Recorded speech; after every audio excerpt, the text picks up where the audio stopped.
You'll hear a head teacher and a teacher discussing a school camping trip. First, you have some time to look at questions 1 to 5.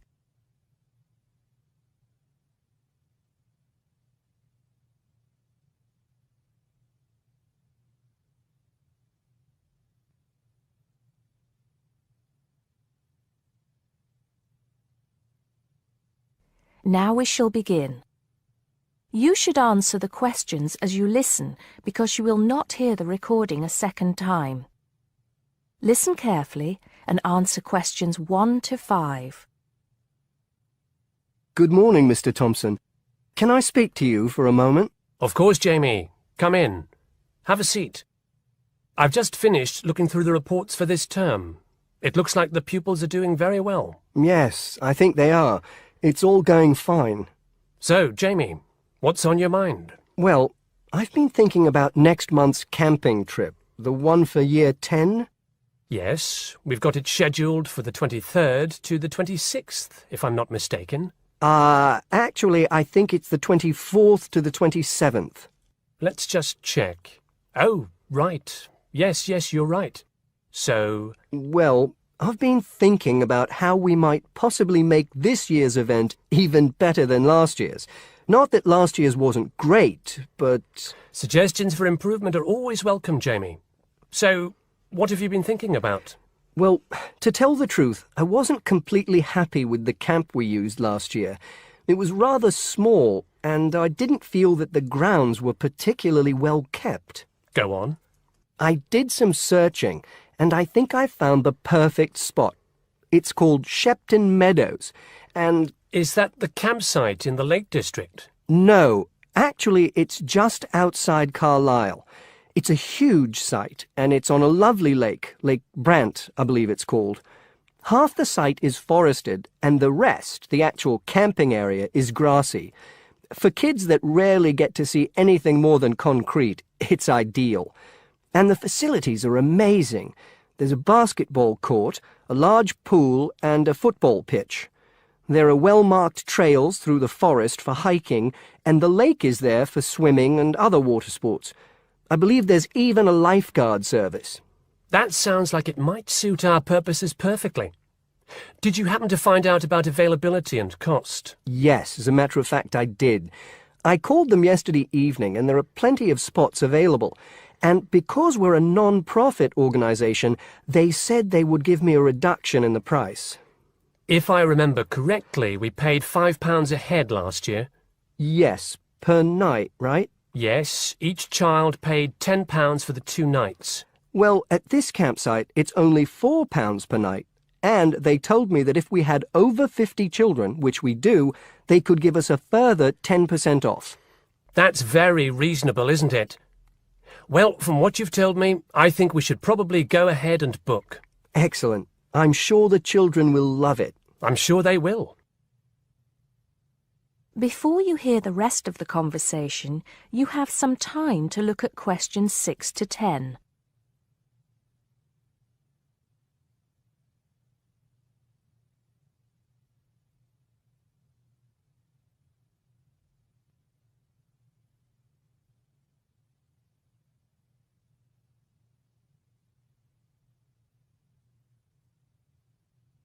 Now listen and answer questions 6 to 10. Now, Jamie, have you given any thought to an itinerary by any chance? As a matter of fact, I have. Wait 1 second. Yes, here it is. I've made a few notes. Okay, so, now, these are just ideas, of course. Yes, go on. Let's hear what you've got. Right. We time it so that we arrive at the camp around 7 on Friday evening. It'll still be light then, and we'll have plenty of time to set up camp and get ourselves settled in. At 8, we could have a barbecue, you know, hamburgers and hot dogs, something that's nice and easy to prepare. And that children love. Yes. Then, lights out would be at 9:30, so the children will get a good night's sleep and be up bright and early at 7 on Saturday morning. Breakfast would be at 7:30, an hour's hiking from 8 till 9, and then a couple of hours at the lake. That would take us up to 11. I think that an hour of free time would then be in order. Let them have a chance to explore a bit on their own, you know? Yes, great idea. And then? Let's see, a picnic lunch at 12, and then sports in the afternoon till 4. Another swim until 5, and then supper. After clean-up, around 6:30, we could have a talk-back session, where the children get a chance to discuss their day and anything else they might have on their minds. Then a campfire and sing-along at 8, back to the tents at 9:30, and, well, that takes care of Saturday. Excellent, excellent. That would certainly keep them busy. What about Sunday? Sunday, right. As on Saturday, same wake-up and breakfast times, and then I thought we could go on a bit of a day trip. There are some caves about an hour's walk from the camp, which I thought the children might find interesting. We could leave at 8, which would mean we'd get to the caves at 9.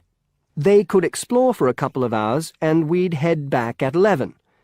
12 o'clock would see us back at the meadows. An hour's swim, and then lunch at 1. Then we could have organised games in the afternoon until supper at 5. It would take us an hour to clean up our sites and pack up.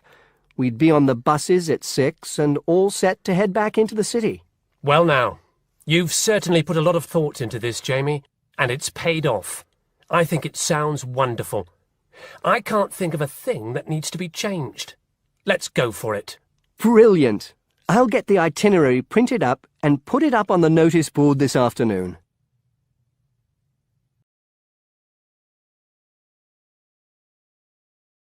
That is the end of part 1. You now have half a minute to check your answers.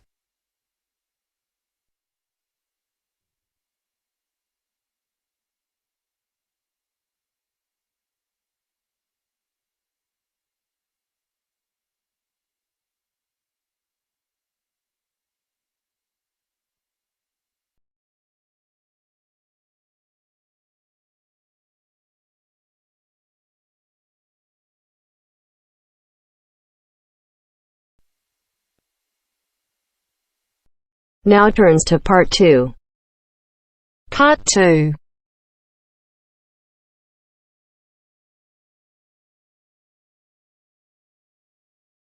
You will hear a speech given to new employees at a museum.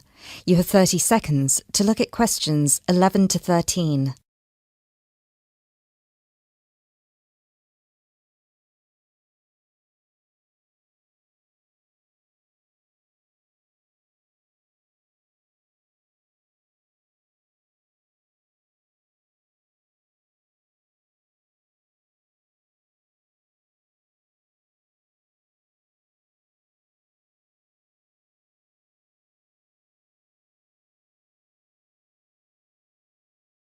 Allow me to introduce myself.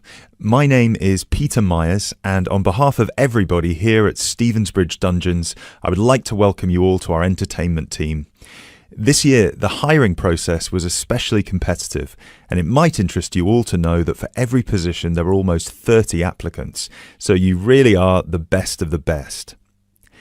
In a moment, I will take you on a tour of the museum so you can get an idea of what the space is like. But first of all, I would like to show you around the staff room. Our staff room is located at the back of the building over here. You will notice that there are two entrances to the staff room. One leads to the room we're in now, which is the main and oldest dungeon here at Stevensbridge, which we have turned into the museum. This is where you will greet the new visitors, and also where the tour throughout the dungeons will begin. I should mention now that we only ever send visitors through as part of a group, so even on the busy days you will still get roughly 10 minutes of free time between each group.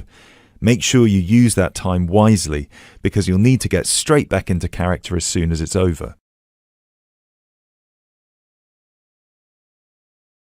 Now look at questions 14 to 20.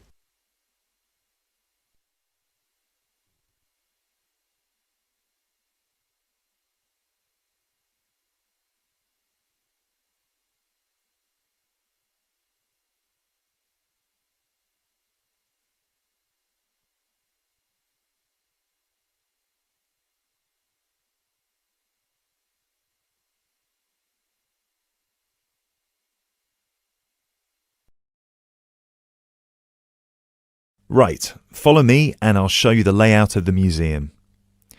From the museum, we can pass through this door near the interactive display into the staff room.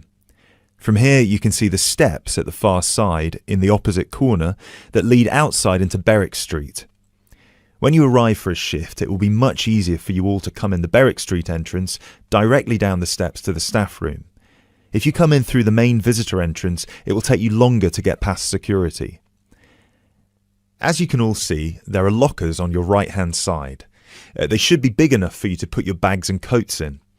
You'll get given keys later that work with any of the lockers in here. Over on the other side, past the lockers, is our most exciting area. This is where our wardrobe and makeup will take place. Every shift, you will be transformed from normal people into grotesque medieval prisoners. If you're lucky, you get to be the jailer, but even they rarely bathed in those days. Of course, some of you might consider yourselves method actors, but please do try to shower before your shift. We don't want to give visitors an experience that's too authentic. Now, we do have a staff shower here if you really need it. It is located next to the staff toilets, which are unisex. I hope nobody has too much of a problem with that. Unfortunately, dungeons were not really designed with comfort in mind. You can find the bathroom at the other end of the room from the makeup area. There is also another toilet for the public, concealed just to the right of the door into this room. Let's move back into the museum. We have 3 main sections down here. The first one you pass into when you leave the staff room is the museum. This is where all the useful information can be found, such as dates, number of prisoners, and the kinds of torture that were used. I know it's a lot of information to take in on your first day, but try to learn as much of it as you can. Even though you'll mostly be in character, visitors might want to ask you some questions, and it would be great if you could tell them more about the dungeons. I think it would be more interesting if visitors could learn directly from you rather than having to read about it. As you can see, on the left we have an interactive display for children, and on the right we have a photo booth. This was the original dungeon, first built in 1435. Now, let's pass through into the main dungeon that was added during the Tudor period in around 1570. You might be able to feel that the air is a lot damper and cooler here. That is because we are now beneath the River Stevens. This is primarily the room in which most of you will be working. This is where many high-profile religious figures were held, sometimes for years on end. Depending on the roles you will be playing, you can either be chained up, free to roam, or, if you're a jailer, wandering between prisoners to keep an eye on them.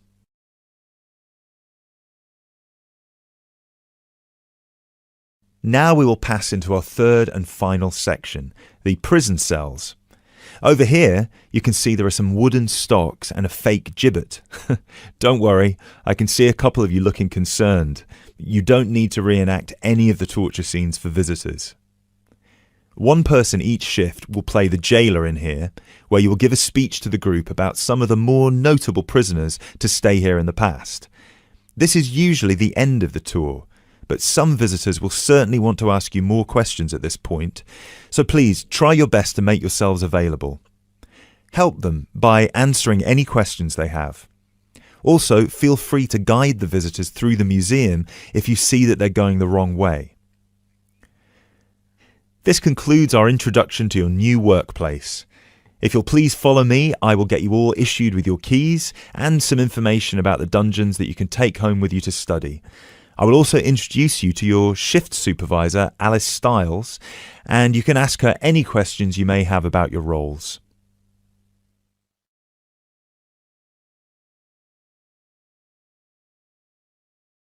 That is the end of part 2. You now have half a minute to check your answers.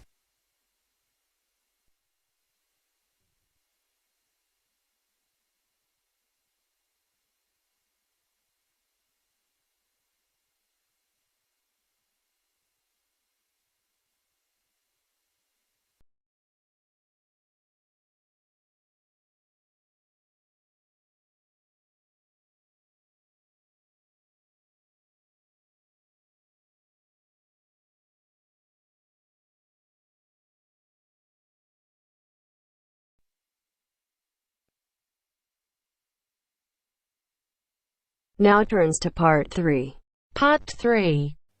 You will hear a conversation between a tutor and two students, Amanda and Jake. First, you have some time to look at questions 21 to 25.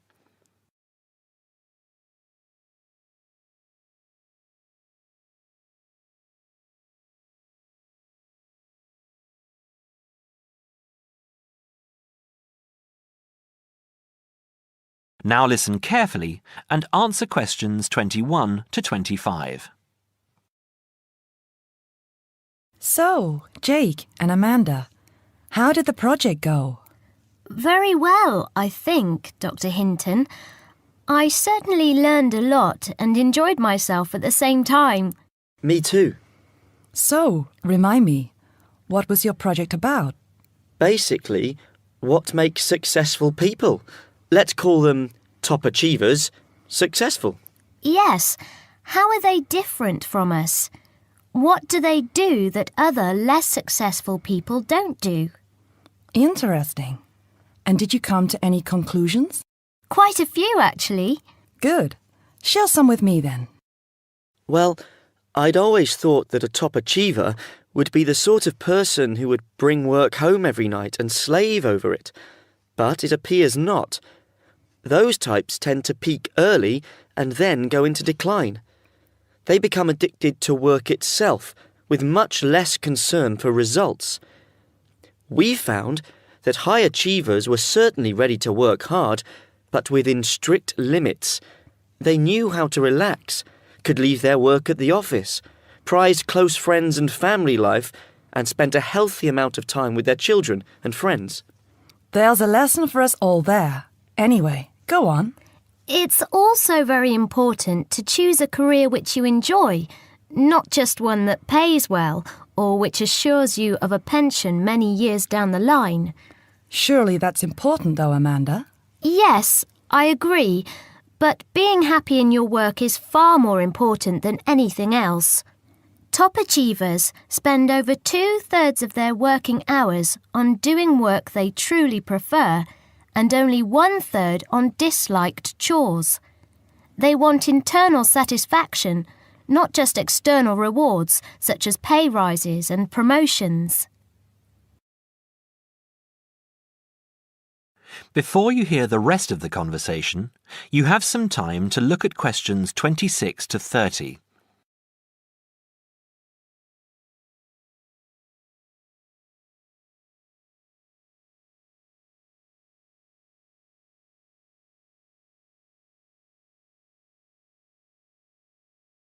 Now, listen and answer questions 26 to 30. Actually, in the end, they often have both, because they enjoy what they are doing, so their work is better and their rewards higher. Yes, Jake, that certainly makes sense. Now, can I ask you something? Do high achievers, as you call them, take many risks? Yes and no. I interviewed one business executive who told me he was able to take risks because he carefully considered how he could salvage the situation if it all went wrong. He imagined the worst that could happen, and if he could live with that, he went ahead. If not, he didn't take the chance. Other people prefer to stay in what I heard described as the comfort zone setting for security, even if it means settling for mediocrity and boredom too. Would you call top achievers perfectionists? Contrary to what I expected, no, I wouldn't. We came to the conclusion that a lot of ambitious and hard-working people are so obsessed with perfection that they actually turn out very little work. I happen to know a university teacher, a friend of my mother's, who has spent over 10 years preparing a study about a playwright. She is so worried that she has missed something, she still hasn't sent the manuscript to a publisher. Meanwhile, the playwright, who was at the height of his fame when the project began, has faded from public view. The woman's study, even if finally published, will interest few people. So, what has this got to do with top achievers? Well, Top achievers are almost always free of the compulsion to be perfect. They don't think of their mistakes as failures. Instead, they learn from them, so they can do better next time. Well, would you call them competitive? High performers focus more on bettering their own previous efforts than on beating competitors. In fact, we, came to the conclusion that worrying too much about competitors' abilities and possible superiority can be self-defeating. Yes, and we found that top achievers tend to be team players rather than loners. They recognise that groups can solve certain complicated problems better than individuals and are eager to let other people do part of the work. Yes, loners, who are often over-concerned about rivals, can't delegate important work or decision-making. Their performance is limited because they must do everything themselves. Well, it looks as if you two have done a thorough job and learned something into the bargain too. Now, there are just a couple of points I'd like to clarify with you. That is the end of part 3. You now have half a minute to check your answers.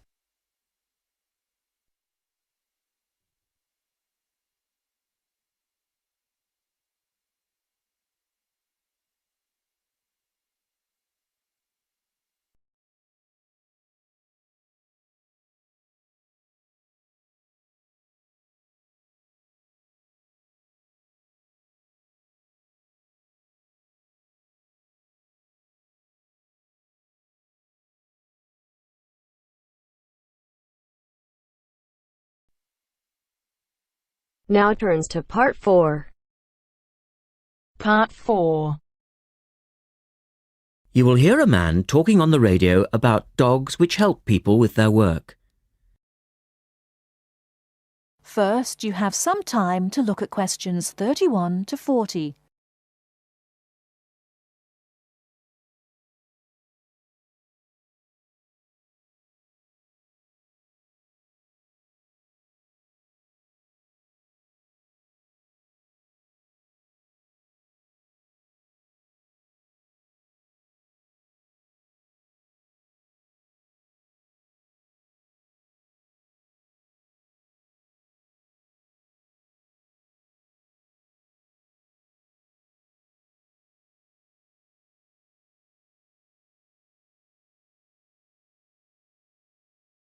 Now listen carefully and answer questions 31 to 40.